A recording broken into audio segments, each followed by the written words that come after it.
We are two women in academia, raising questions and breaking down perceptions from a Black point of view. Welcome to the Black Gaze Podcast. It's your girl, Dr. Porcher. And it's your girl, Dr. Bertrand. Hey. Did you see me in the back dancing? I always wanted to learn how to Millie rock. I don't think I know how to do it right. I'm sure if I was on my feet, it'll probably look better. But listen, friend, this is our second recording today. So listen, we got on the same clothes. Judge your mama. But it's brand. It's on brand. Judge your mama, okay? So we recording two videos in one time because you tell somebody to judge their mama. That wasn't kind. Don't judge me, judge your mama. Don't judge me. Listen. In our last episode, Kay told people that they need to mind their business. So if y'all see us on this YouTube page, again, with the same clothes, you need to what? Mind your business. Okay, so friend, let me just say this out loud for the people. I'm just so grateful to do this work with you. I really am. You are fun. I love you. I really, really do. And I know sometimes I be getting on your nerves with my antics. And you get on my nerves. A lot of antics.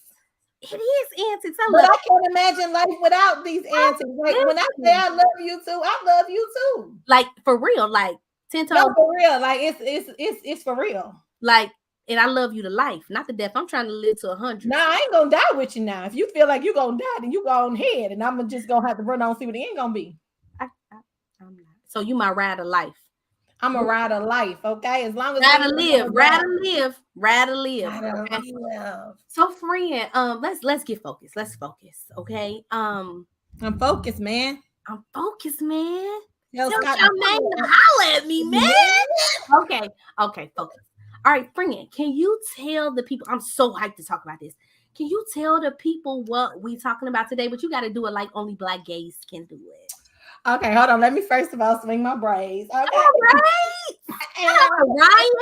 Shout out to Ryan with boho braids. We need to get her IG so that the girlies that's in Philly and Jersey can hit my girl Ryan up, but not take away from our appointments. Nope. But whatever. So today we are going to be talking about it's the brilliance for me. Black History 365. Hold on, friend. You gotta do it again because you missed the word. Do it one more time. Oh, it's the Black Brilliance for me. Black History 365. Listen, friend. When I tell you, let me get serious. God has been blowing our minds this season with the people who have said yes to come and share their brilliance on this platform. We do not take it for granted, right? Because people do be telling us no, but the people who say yes to us. And so when we said, I remember seeing the book show up on Twitter, or I don't know what it's called now. That platform is crazy. I remember the book showing up on Twitter. Whatever. But I'm all about Malcolm X, not X. We don't know that X. So when this book showed up on Twitter and we shared it via text, I'm like, hold on now. Listen, I said, hold up, wait. To the people thinking that we soft, we don't play. Okay. So that is my spirit. Go ahead. Listen, West Coast on them. Listen, the reason why, and we were talking to this person about this before we got on, but like we were talking about how, for some years now, especially when we were doc students, people were really pushing, and this is no shade, don't jump in our comments on no mess, because I'm please don't, because the Lord is calling me to greater things, but you will still get popped. Come on, because my first name is what? Keisha. Okay. All right, let's focus. Like when we were doc students, people were really like pushing to do like work around multicultural ed, which we ain't hating on. If that show worked, then that show worked. But like people weren't even really saying Black people straight up. Like they were really pushing this. People of color, students of color, and like multicultural ed Ph.D. listen, make it real Black for me. And I just love that even with the inception of the Black Gaze podcast, we were very intentional. Like, now we want to talk about Blackness and we want to center Blackness. Mm-hmm. But I just love that there are advisors in spaces where students, doc students, can really center Blackness. So I just love the work that she's doing. So let me bring her out, okay? On my bring her out. Listen, y'all, hold on, wait now. Before she comes, we have to talk about Miss Dawnavyn James. She is an early childhood, elementary, and Black history educator. And we got more adjunct professors and Black history researchers. She promotes the importance of Black history education in early childhood and elementary classrooms, and is the author of Beyond February, which will be published in fall 2023. I cannot wait to cop it. Dawnavyn is currently pursuing her Ph.D. at the University at Buffalo and is a fellow at the Center for K-12 Black History and Racial Literacy Education. Can y'all please give it up for the one and only, honey, Dawnavyn James. What's up, Dawnavyn? Hey, y'all. Hey, Dawnavyn, we're so happy to have you here. I'm so glad to be here. And talk about Black Brilliance. Like, you're amazing. We know y'all are in for a treat. But Dawnavyn, we got to do it like we always do. Let's do it. Dr. B, just start us off. Get us going. I'm excited. First of all, we're going to just go ahead and get into it because I just feel in my spirit that we about to be educated. We about to have a good time. We about to have some keys and some hot highs and some ouches. I just feel like it's all about to happen. So we just going to get into it with our first segment, which is honoring the OGs. And so I want you to think about the person, or if you got a Keisha spirit, it's okay. The people, okay, who you want to honor. And I want you to think of somebody who has inspired you on doing this work around Blackness and Black history, because you ain't coming here as somebody new to this, but somebody true to this. But I know that there has been somebody that has paved the way for you. And so who's these OGs you want to honor, or the OG you want to honor? Yes, so there's one OG in particular. She lived a long time ago. Her name is Madeline Morgan. And I had learned that she had Black history education in Chicago and had curriculum, which is something I'm interested in, and was teaching these kids Black history. I think it was K-8. So I really want to honor her, because sometimes you come into this work feeling like nobody else is doing it and you're carrying all this by yourself. But to know that so many women before me, Black women, before me, did this work. So I do want to really honor Miss Madeline Morgan from Chicago and the work that she did in Chicago public schools. Midwest, stand up. Or you can sit down. But Dawnavyn, where you from? Kansas City, Midwest all day. Okay, well, I'm glad y'all got a family reunion here on the Black Gaze podcast. Cincinnati, okay. Friend, sing the song you always said. WKRP in Cincinnati. So Dawnavyn, I just love that you. So I think it's so important for us to think about this before we even get into like the interview. Is like all of us are standing on the shoulders of somebody. Absolutely. And I know in our minds we want to be the person that's super innovative. Like, I came up with this, but trust me, with the brilliance of Blackness, there was someone who has already started this work, but we know the way that oppression works and haterism works. So we know that certain, oppressions are put in place that keep us from doing this work with validity, right? And so like not killing our souls and spirit murdering us. So I'm so glad that you went back and like was able to pinpoint a person. And I want to encourage other people to like look at these Black OGs who have been on this journey for a long time, because they will share with you like, look, this is the opposition you're gonna be up against, or they can at least give you kind of the Black print of what's ahead of you. Shout out to Charmaine. So I'm so glad that you brought her up. So Dawnavyn, like straight out the gate, on a more personal note, like what brought you to this work on Black history in elementary schools? Because we hear about Black history a lot in secondary spaces. So I'm really excited to understand like what brought you to this work, especially on the elementary level.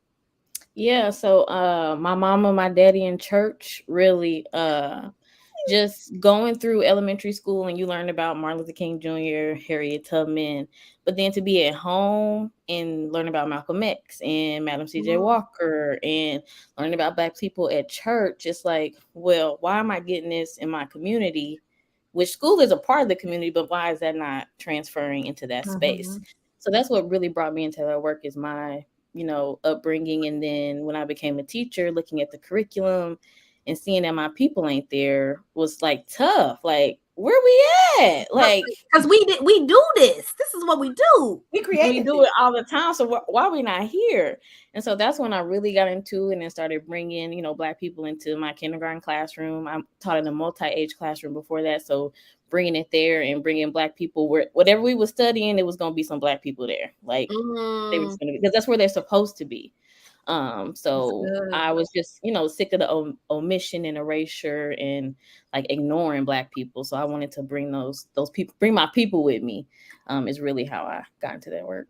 And it's so interesting that you say this. Listen, I'm not telling no story, Charmaine, am I? Charmaine and I, when you brought up, I ain't heard the story, you can tell you if you Black tell the church. story. Listen, Black church. We were just talking about Vacation Bible School right before we got on with you. Sure was. We were talking about Vacation Bible School, and sometimes I know that the Black church has evolved over time, but even when you talked about, like, I learned a lot of this in the Black church, it was a space where we were teaching Black history and making sure that our folks knew who we are, one, and where we came from. So I'm so glad that you put that in there, because I think it's a clarion call for all of us who are still very involved in the church of like, how do we hold on to those things that our OGs have done before? Like a lot of the political activism and a lot of activism always started in the Black church. And I think it's so important for us to hold on to that and to continue to think about, like, how can we be teaching our kids, because we know there are spaces that are not educating our kids the way that they should have. Like, how do we use our communities, because our communities are places of education too? How can we use them to continue that work of Black liberation and Black education? I love that you brought that up.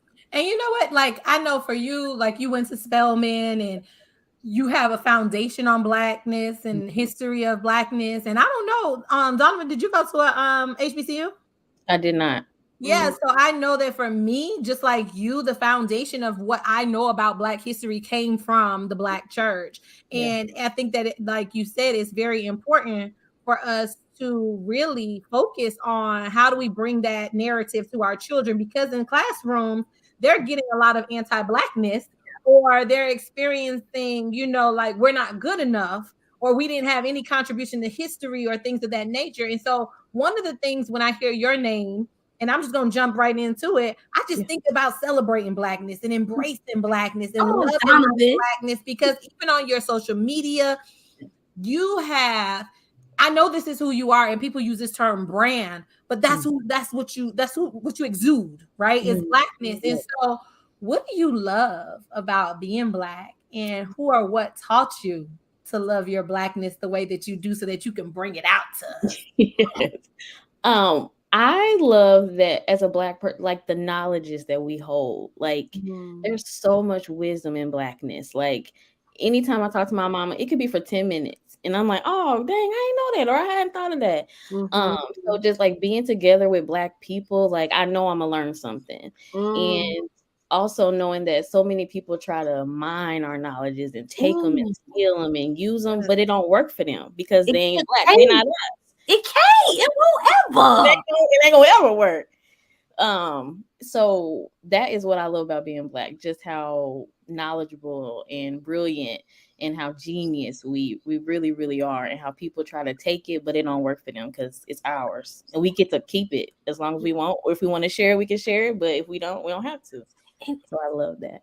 Donovan, and when you said that too, like even talking to your mom, I love, especially wise Black people, we will tell you some things, but we will also put our own little spin on it. So you be cracking up, laughing like it's supposed to be funny, but why am I laughing? Like, it's just something about, and shout out to Dr. April Baker Bell, like our language, our cultural language patterns, like the way, like you ain't know that. Let me put you on the game. Like it's a whole storytelling experience. Like I asked you one little simple question, and it became a production. Can't nobody do it like us. It's in our DNA. Y'all, last night I talked to my Nana for about 40 minutes. When I tell you how much joy and how much refueling, like it was literally just the things that she says and the way she puts thoughts together. And I'm like, Nana, like in my mind, it's nothing like being a Black woman. And it's nothing like talking to your Black OGs either, because the things that they drop on you,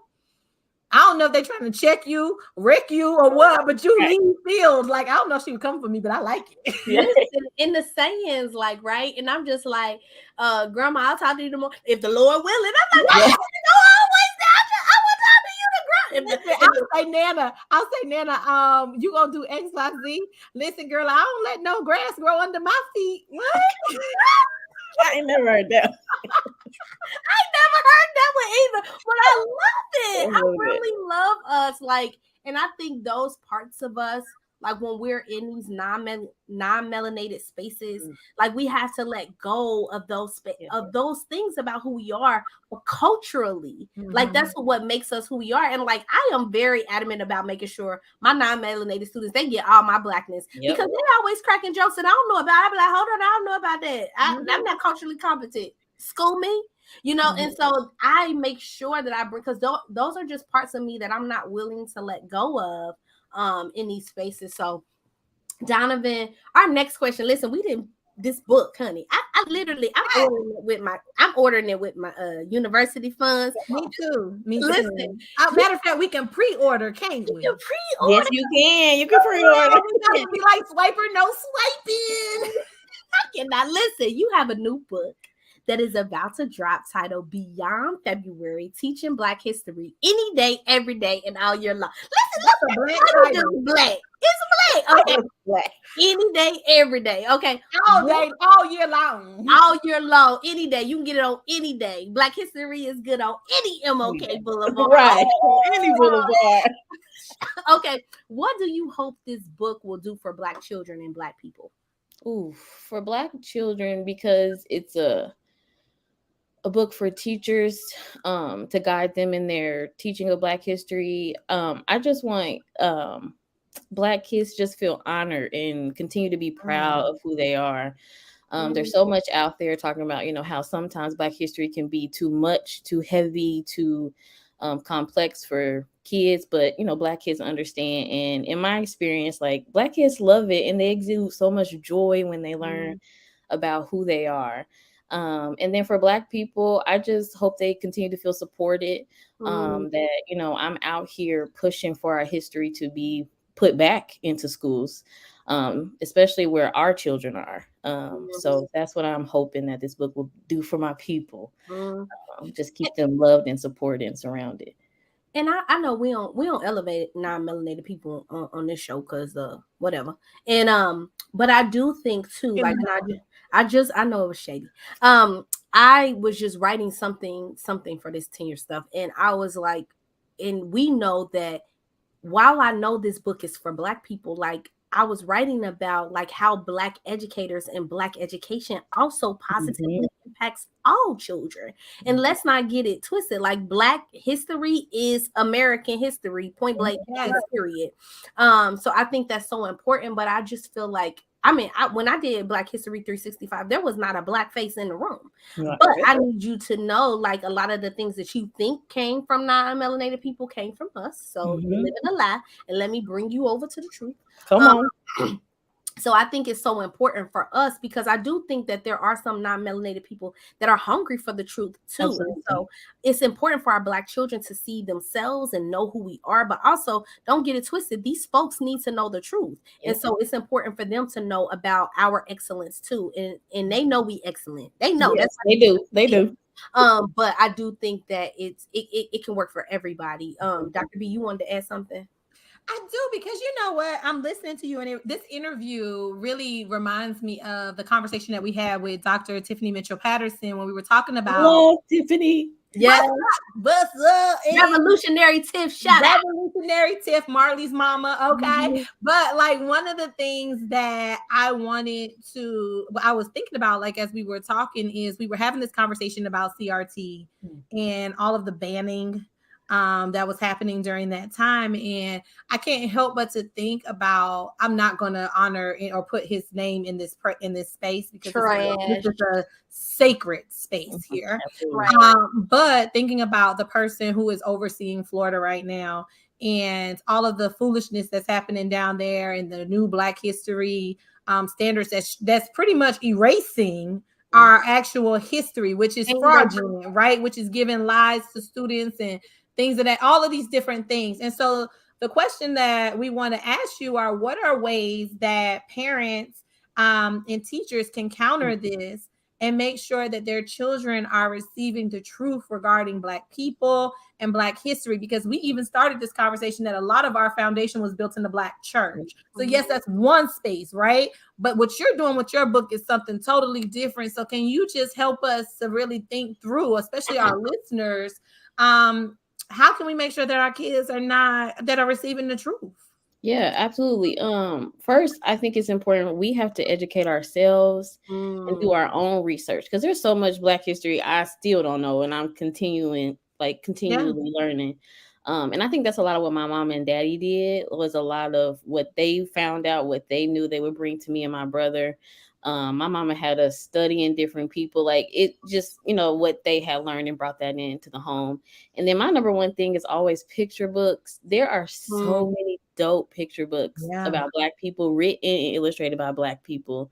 And they tell the truth and they tell history, and it's for kids. And it's very honest. And I've read them in my classroom to 5 and 6 year olds, and they've been able to digest it and process it and talk about it. So bringing in picture books, and then there's always local Black history. Like there's Black history where you live. I mean, you may have to find it, but there's usually like events and programs going on throughout the year, hopefully not just in February, but even if it is in February, finding events and things in your community to, take your kids to, even things you see on the screen. Like me and my mama love watching things about Black culinary arts and cooking and food, because there's so much history and so many stories there. So watching shows like that, and bringing that into your home. Even like, you don't always have to go out and get the Black history. Like you can cultivate it in your home as well. Yeah. Let me ask you this, because you mentioned picture books, and I teach a multicultural children's list. So I love me a good Black children's picture book. And I also know that on your social media, you're always dropping like new ones. And I was like, listen, I ain't got enough money, honey. I'm gonna need some donations. But in your book, let's talk about your book a little bit more. Tell us like the layout. How are you making this happen so that these parents, these people who are listening, can be like, I'm gonna go purchase this, because how is this a tool as well? Because you ain't plug your stuff, so I'm gonna plug it for you. Yeah, gotcha. So come on now, you got to start plugging it. We about this abundance. So in the book, I mean, I keep with the theme Beyond. So the title is Beyond February. But then there's a chapter about Beyond the People. Like, yeah, you can talk about Harriet Tubman, but are you talking about Harriet Tubman? Are you teaching Harriet Tubman? Like, do your students get to know her? And then we talk about Beyond the Books. I've been saying this for like the last couple of weeks, like how Black history picture books are like fried chicken. My grandma always said, girl, you better eat all the meat off that bone. So teaching teachers how to get all the meat off the bone. Like, you can read it, but if you're not sure the concepts and the events, and if you don't know the history, you can't really answer any questions for your students. And then giving them space to ask questions and inquire and do extra work is important. And then I talk about beyond the curriculum. Like, yeah, your curriculum may be missing a few people, but there's space there. You just got to acknowledge it and identify it and put us in there, because we belong there. So I have like those 3 sections so that people can keep going, because I mean, it's easy to just read a book, but there's so much more to that, especially when kids ask questions. And, as a teacher, can be like, I don't know the answer. So you have to do a little research too. So I kind of guide people through that as well. And I'm so glad that you said that, Dawnavyn. So 2 things I'm thinking about. A couple of years ago, I went to NCTE, and they had a special session with all Black authors. And these were young adult books, early childhood books. And the one request that they made was like, teach our stuff. Like, don't just put us on the margins. Like when you are teaching a non-melanated book and say, oh, I'm gonna do a portion. Like, our books are meaty enough. And I love that you said, like, eat it like fried chicken, are meaty enough to go through the things, to tell you what the symbols are, to go through the plot. Like, our books have all of those things. So you can teach them as the mentor text, like as the main text. So I love that you brought that up, because sometimes we're like, how can I add this on? No, Blackness has to be the foundation Yes. Come on. Yes. Yes. I think that's so important. Like, I think as a Black person, I don't never be looking at these non-melanated books. I'd be like, okay, let me see what's out there. Let me center it. And because when you think about the ways in which curriculum has changed over time, and I know Dr. Muhammad says like skills are so basic, but we're only really teaching skills. So if you're only focusing on skills, you can teach that in any text. So what's your excuse now? Like, let's pick up the book and let's make it the mentor text is what I was thinking about. And the second thing, as you were going through the process of like talking through like how your book works, I'm going back to Revolutionary Tiff because we don't want to discredit the fact that there are people in states that are definitely experiencing violence and can't really teach these standards. And one thing that Revolutionary Tiff talked about was like, get connected to those community organizations that are doing it in different ways that you can access. And so when you said it can start right in your home, ding, ding, ding, ding, ding, right? And so I think about Gracie's Corner right now. Yes. Gracie's Corner is killing it right now. He's super lit, right? And so we can even be very intentional, like, okay, if this is, we know these issues are happening in the state, but we know who we are as a people. We have always resisted. So how do we resist right in our homes? Like Charmaine's daughters, like they're always reading Black texts, like they're always accessing those things. So even when we think Blackity Black. So even when you're in the stores and you're buying new toys and you're buying new books, make it real Black. Like, yes, center us. But there are ways that we can resist in a way that, because I know some people just can't up and move out of the state of Florida. Different situations. Georgia. Yeah, so how do we tap into those community resources, taking our kids to the lab? There are librarians who are pushing back and putting the damn books right on the front. Kids to the library, go get access to those resources, but don't ever let nobody tell you that you can't center yourself. What in the world? Like, so make sure that we emancipate. Like, we start thinking about how we can do the work right within ourselves. And I love, because there's so much fake news about what Black parents aren't doing in their houses. And you literally said to me, like, my mama had me studying different people, and you don't even have to have a PhD to do this, right? No. Like, do it right the way that you want to do it in your own way, because you know Black people, we be quick to tell somebody when they lying. So we know schools are out here lying. Just teach your kid the truth, even if it's a small little 1 minute. Like, let me tell you about this particular person, because that's going to be instilled. And guess how our kids gonna pull up? My mama told me Harriet. That's how my godson is down in Texas. Like, nah, my bubba said they killed Martin Luther King Jr. Teacher like, what? He's like, yeah. Like, they killed him. Like, just die. They killed him. You know, educating our kids and trusting who you are, you know, and what your ancestors and God has put inside of you to do at the work. And it don't have to look like a PhD, right? No. But you can do the work right in your house, okay? Because I ain't got no non-melanated people up in my house, and I mean it. So let me go to the next question. I mean, you need to go. That was tell her why you mad, son. Tell her why you mad. Well, my husband will tell you in a minute. I'll be like, get that picture off my wall. I don't know. My air fryer Black, so I get it. My air fryer Black. Don't play with it. My air fryer Black too. Yes, I got it. It's a Black owned company. And we have to be intentional about making sure that our got a ninja, but it's Black. Look, we thinking through, like, let me think about it. Like, do I got anything that's non-melanated? Listen, I do not play them games, okay? Black Jesus up in my house. Don't play with me, okay? All right, last question. Fred, please get to the last question. Oh, let's freedom dream. Let's freedom dream together, Dawnavyn. And I love doing this because I feel like the one thing that sets us apart as Black people is our creativity and our imagination. And even when our people were bound, we were still dreaming about being free. And so it's so important, and shout out to the NAP ministry about us tapping into that space of what we want freedom and liberation to look like, and never to let go of that. So let's freedom dream. What does a classroom look like, feel like, sound like, that centers Blackness and make it good?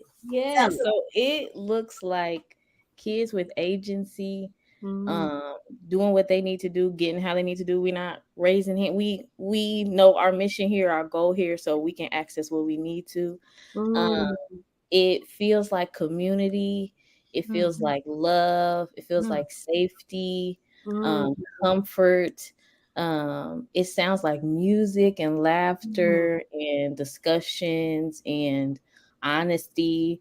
All the emotions. We experience all the emotions in a classroom such as that. And sometimes it has smells. It can smell like banana pudding. It can bring some food into the classroom because I was always bringing food into the classroom.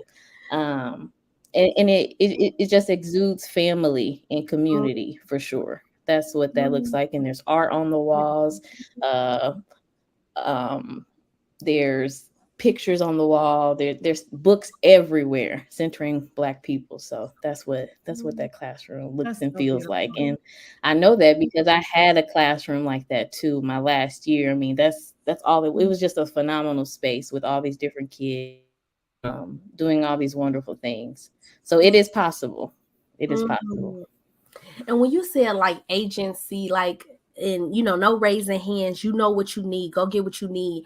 I do that a lot with my non-melanated students, and they really struggle with that. Like, I'm like, don't raise your hand. I was like, because nothing in your real life requires you to raise your hand to participate. And I think about like Black people talking, we get up in there, we cross talk, we use our hands. And I was like, when you are in tune and you're in community, you can look around the room and say, is it my turn to talk? Is it my turn to engage? That's what it's like to be in community and to be with family. And that requires something different. It requires doing school and creating a community differently. So I love that you brought up that agency part, because that's a big part of who we are. I think about anytime you have a gathering at a Black person's house, you come in, it's loud, it's music playing, it's food being fried, chicken being fried in the back, it's people playing spades in the corner, it's people playing Uno in the other corner, people outside. Like, it's so many things going on, but everybody know they can get what they need, right? And so how do we create spaces like that? So thank you so much for sharing that, Dawnavyn. Friend, that was beautiful. I'm gonna let you take us to the next. Listen, y'all, I just want to announce this. There is nothing else I would ever want to be. Like, I can think of so many things that our people have had to endure, and it would never deter me from wanting to be Black. Like, this is just that question. And just as you all were talking, not only could I envision what Dawnavyn was saying in the classroom, but Dr. P, I could really envision like gatherings, like when you go to somebody, like there's just yesterday, and I'm gonna move us into the next thing, but it just blew my mind. Moving to the Philadelphia area, the burbs, is like amazing. Like, the exposure. I don't know if because we was locked in the Midwest for so long. Why you gotta talk about excited? But yesterday, my husband and I just walked the river right in the city. We got rivers. Yeah, but y'all ain't got enough Black people to occupy. Let me finish my story. So, we got Black. Dawnavyn is even laughing because she know it'd be a mess out there. Your sunflowers and all of that, but whatever. We got rivers. Okay, great. But I'm gonna finish my story. You got lakes, rivers, and okay, I'm not even gonna go there. But one of the things that I noticed is there were Black people that were gathering along the river, right? And they had brought out their coolers. Some of them was out there fishing.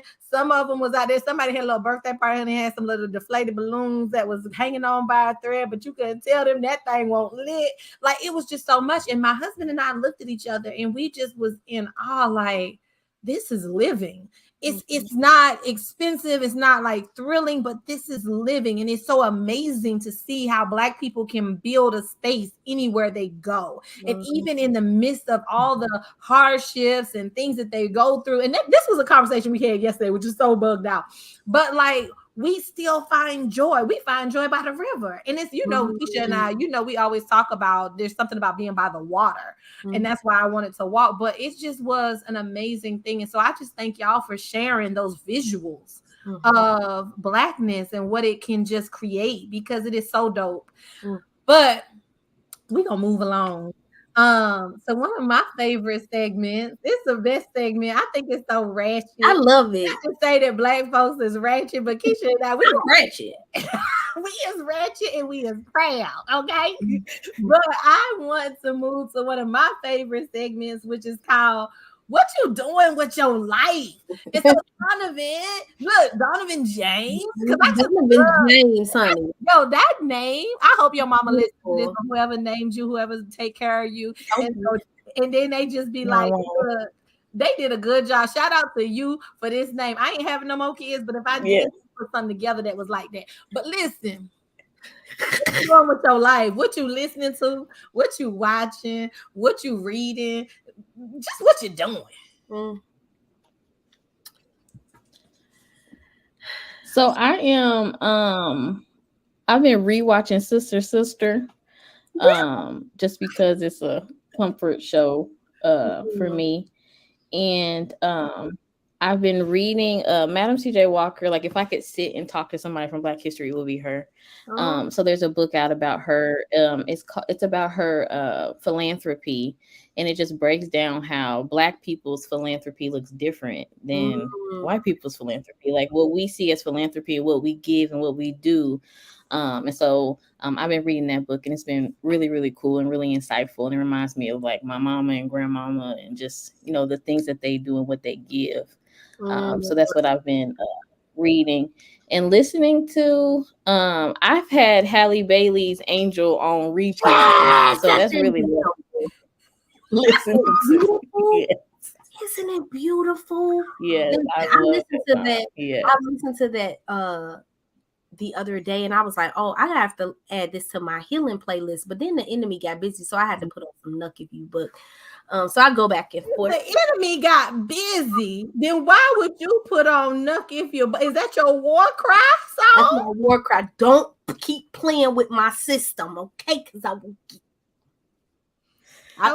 My armor look different. Okay, my armor look different. My armor came from come on, Ephesians 6. My armor came from the projects. I ain't got no shields. Okay, we out here with bricks on bricks on bricks. Okay, let me get them.